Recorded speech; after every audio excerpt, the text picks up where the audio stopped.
भारत माता की, भारत माता की, भारत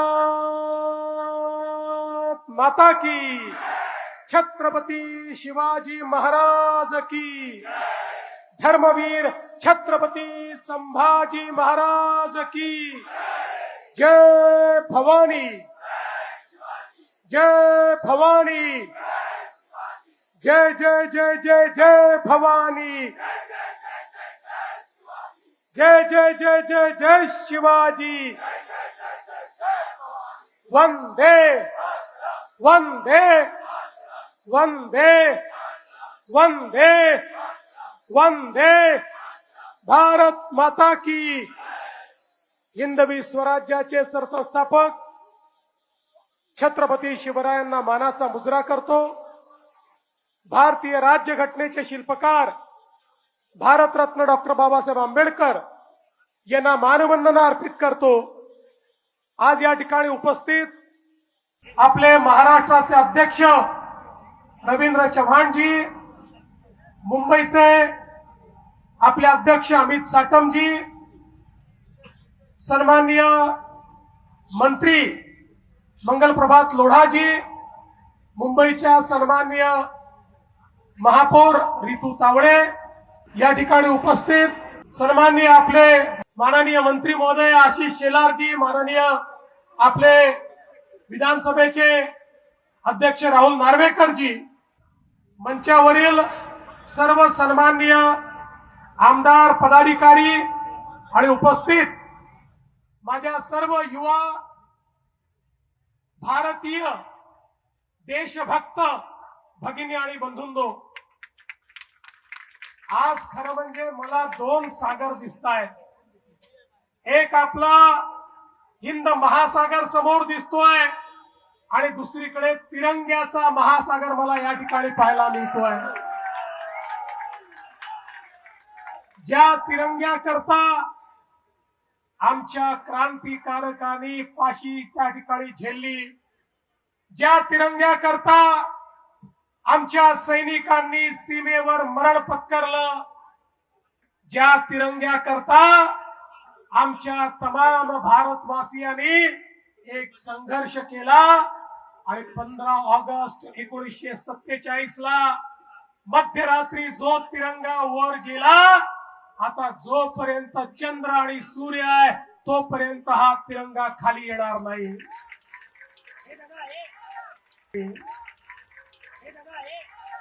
आज देशाचे प्रधानमंत्री माननीय नरेंद्र मोदीजी यांच्या नेतृत्वामध्ये भारत जगातली चौथी सर्वात मोठी आर्थिक महासत्ता बनलेला आहे। सातत्याने भारत प्रगती करतोय। आज वेगवेगळ्या क्षेत्रात जे कोणाला जमलं नाही ते भारताने करून दाखवलं। चंद्राच्या दक्षिण ध्रुवावर जगातला कुठलाच देश आपलं अंतरिक्ष यान उतरवू शकला नाही, ते उतरवण्याचं काम या भारताच्या वैज्ञानिकांनी करून दाखवलं।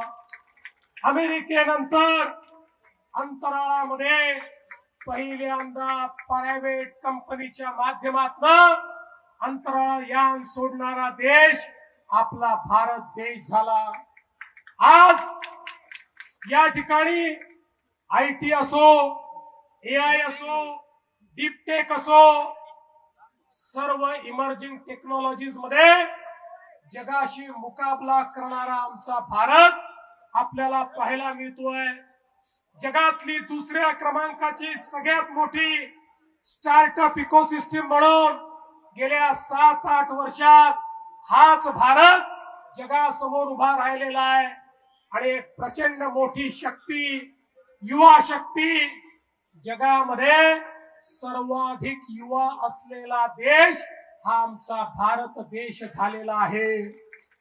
आणि म्हणून बंधू भगिनींनो, आता या भारताला कोणी थांबवू शकत नाही। हे खरंय, काही शक्ती भारताला थांबवायचा प्रयत्न करतायत, काही परकीय शक्ती देखील हा प्रयत्न करतायत, की भारताची घोडदौड थांबली पाहिजे. त्यांना भीती वाटते भारत असाच पुढे जात राहिला तर एक दिवस जगातली सर्वात मोठी महासत्ता आपला भारत देश होईल. आणि म्हणून सातत्याने या भारताच्या अंतर्गत मामल्यांमध्ये त्या ठिकाणी काही ना काही लुडबुड करण्याचा प्रयत्न करतात. पण त्यांनाही मी सांगू इच्छितो ही तिरंगा घेऊन या ठिकाणी बाहेर पडलेली तरुणाई आहे, यांना थांबवण्याची ताकद तुमच्यामध्ये नाही. या भारताला थांबवण्याची ताकद तुमच्यामध्ये नाही. आता भारत पुढेच जात राहणार. आणि मोदीजींनी ज्या भारताची संकल्पना केली आहे मित्रांनो, आता केवळ 2 दशक बाकी आहे. 2 दशक. 2047 ला हा भारत जगातला विकसित देश म्हणून या जगाच्या नकाशावर आपल्याला पाहायला मिळेल. आवश्यकता केवळ एकाच गोष्टीची आहे. छोट्या छोट्या गोष्टींमध्ये अडकून आपल्याला चालणार नाही. जाती पाती धर्माच्या भेदात अडकून आपल्याला चालणार नाही. वेगवेगळ्या वादात अडकून आपल्याला चालणार नाही. आपल्याला एकच दृष्टिकोन घ्यावा लागेल.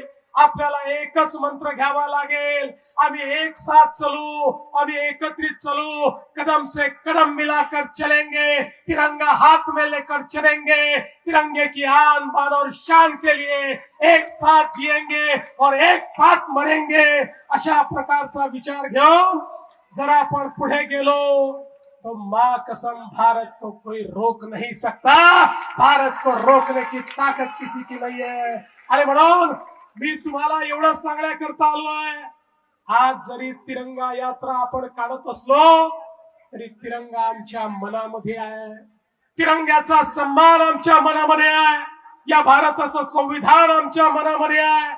या भारताचा स्वाभिमान तो आमच्या मनामध्ये आहे. हा स्वाभिमान या ठिकाणी सातत्याने जागृत ठेवून आणि नवभारताची जी संकल्पना मोदीजींनी मांडली आहे तो नवभारत तयार करण्याची जबाबदारी आता तुमची सगळ्यांची आपली आहे. ही जबाबदारी येत्या काळामध्ये आपण पार पाडू. आणि ही जबाबदारी जर आपण पार पाडली तरच हा तिरंगा हाती घेण्याला काही ना काही अर्थ आहे. तरच तिरंगा हाती घेण्याची या ठिकाणी खऱ्या अर्थानं आपली क्षमता आहे. मी पुन्हा एकदा 15 ऑगस्टला येणाऱ्या भारतीय स्वातंत्र्य दिनाच्या आपल्याला शुभेच्छा देतो. 9 ऑगस्टला क्रांती दिन होता. क्रांती दिनापासून तिरंगा यात्रा आपण सुरू केली आहे. पुढची क्रांती 9 ऑगस्ट 1942 ची क्रांती ही करो या मरोची क्रांती होती. 1942 ची क्रांती ही भारत छोडोची होती. आताची क्रांती ही करो या मरोची आहे, पण ती विकसित भारत तयार करण्याकरता करो या मरोची आहे. आताची क्रांती ही या भारत विरोधी शक्तींना भारत छोडो म्हणण्याची क्रांती आहे. आताची क्रांती तुमच्या आणि आमच्या जीवनामध्ये परिवर्तन घडवण्याकरता आपल्याला एकत्रितपणे करायची क्रांती आहे. आणि म्हणून आपल्या सर्वांना मी या ठिकाणी मनापासून शुभेच्छा देतो. आणि आपल्या माध्यमातून उद्याचा भारत हा एक मजबूत भारत, एक स्वाभिमानी भारत आपण घडवून दाखवू. आणि या स्वाभिमानी भारतामध्ये जसा तिरंगा सगळ्यात वर राहील तसा माझा महाराष्ट्र, शिवरायांचा महाराष्ट्र देखील सगळ्यात समोर पहिल्या रांगेमध्ये आपल्याला दिसेल. हा विश्वास आपल्या सर्वांना देतो आणि माझं बोलणं संपवतो. धन्यवाद. जय हिंद, जय महाराष्ट्र, जय भारत, भारत माता की. दादा, दात घासताय ना, मग पाणी का वाया घालवताय? ताई, भांडी घासा नाहीतर फोन पहा, पण नळ का चालू ठेवलाय? अंघोळ झाली ना करून मग शॉवर चालूच. कपडे धुताय पण पाणी वाया जातंय, त्याचं काय?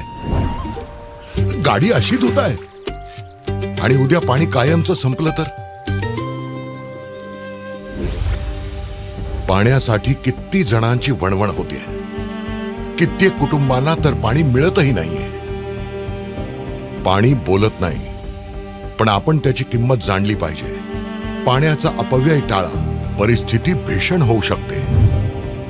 प्रत्येक थेंब जपा, पाणी वाचवा. पाणी ही निसर्गाची देणगी आहे. पाणी निर्माण करता येत नाही. पाण्याची बचत हीच पाण्याची निर्मिती.